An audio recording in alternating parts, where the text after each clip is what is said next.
Hey everybody, welcome to Slash Bash, where today I am bringing you another Choosing Beggar Reddit video. If you are new to the channel, then please subscribe and help me reach my goal of 10,000 subscribers. In our first story, a Choosing Beggar couple who are not scammers. They have kids, they just don't know their names. Let's jump right in. It's that time of year again. The holidays can bring out the best of us, and it can bring out the worst in choosing beggars. On to the story. I run a small local children's charity that gives holiday gifts to underprivileged children.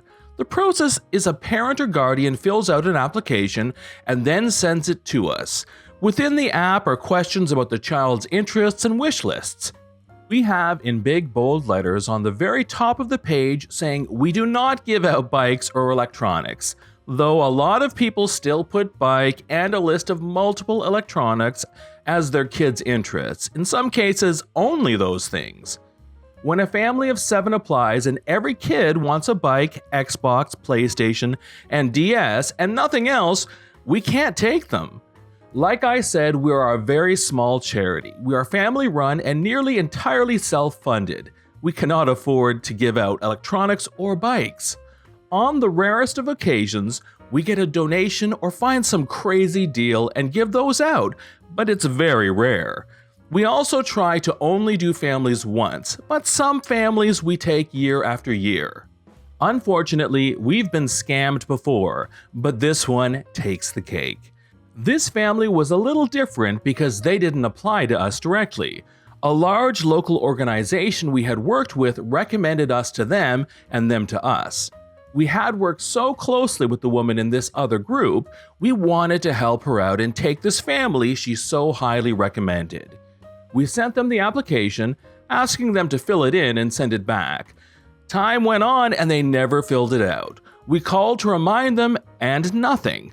Eventually, we just called to say we don't need the rest of it, just the kids' info, names, ages, genders, clothes and shoe size, and interests. They sent one of those things. We got the kids' wish list: Xbox, PlayStation, Wii. This was a few years ago, so it was still popular. Nintendo DS, tablet, laptops, iPhones, games, and accessories for all. All 3 kids had all of those things. We kept calling to get the kids' names, ages, sizes, and other interests.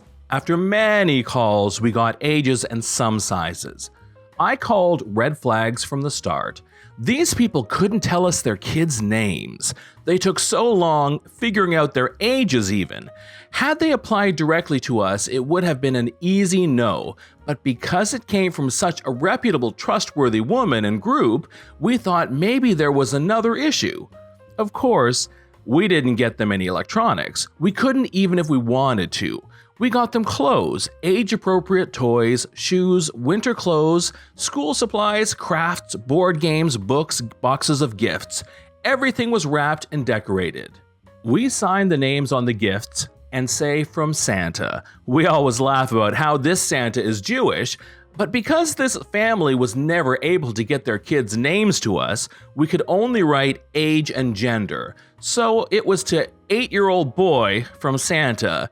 It was weird, but we promised the woman who recommended them we were accepting this family. We dropped off about 2 weeks before Christmas. More often than not, we never see the kids when we drop off because the families want to say Santa brought everything. So when we didn't see any kids, we thought nothing of it.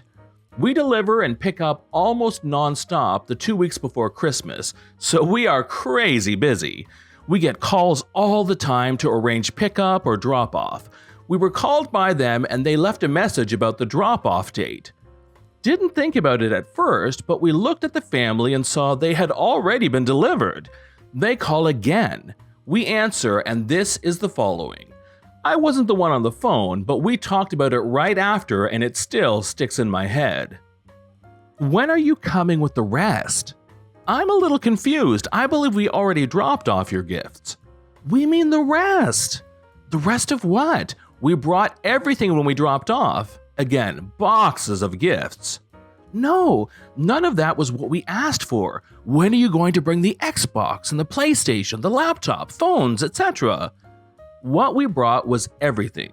We are not able to give out electronics and we do not have anything more to offer you at this time." "What the hell are we supposed to do with this stuff?" And they abruptly hung up. Now, after the call, we realized they called days before Christmas. That means they had opened all the gifts we brought already.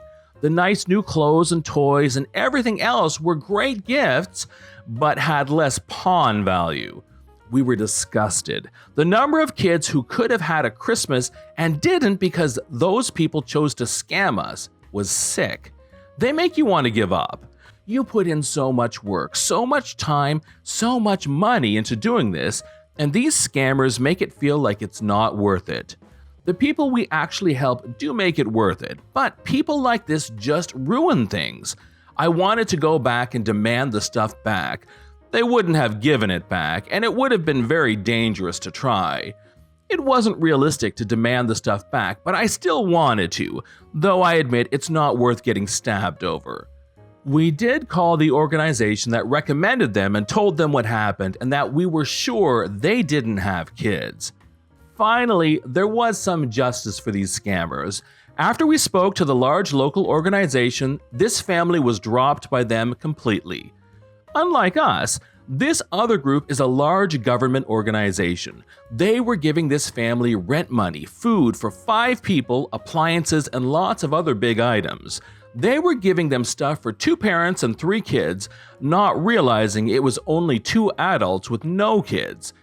So, because they decided to yell at us for not giving them thousands of dollars of electronics, by complaining that their gifts weren't good enough, and by making it so obvious that they had opened their presents before Christmas, they lost the support from the people that paid their rent, their heat, gave them their food, and replaced their appliances when something happened, among other things.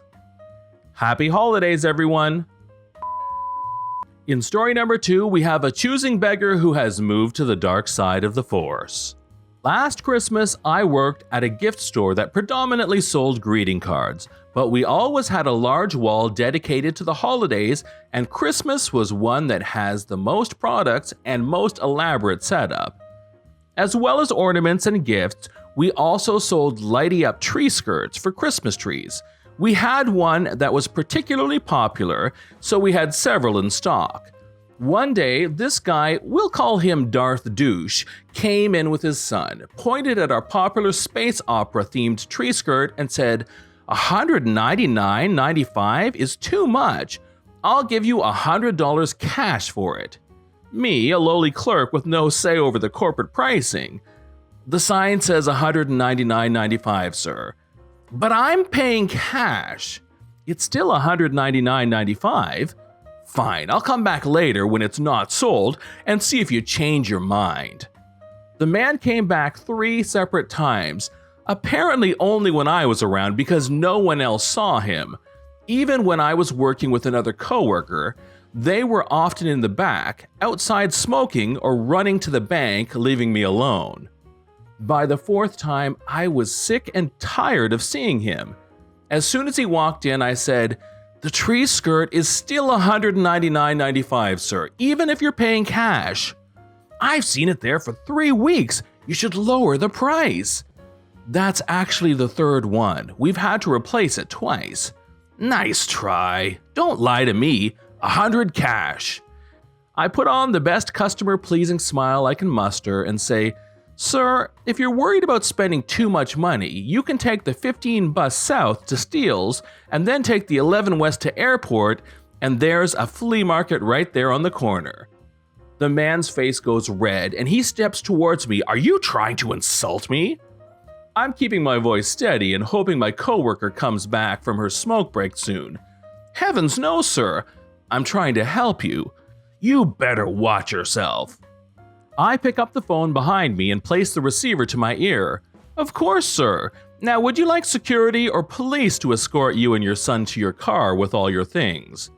Every Christmas, the city places extra police in and around the malls. It also helps that one of the stations is literally on the other side of the building. The man glared at me and leaves, luckily not calling my bluff because I don't know the number for security.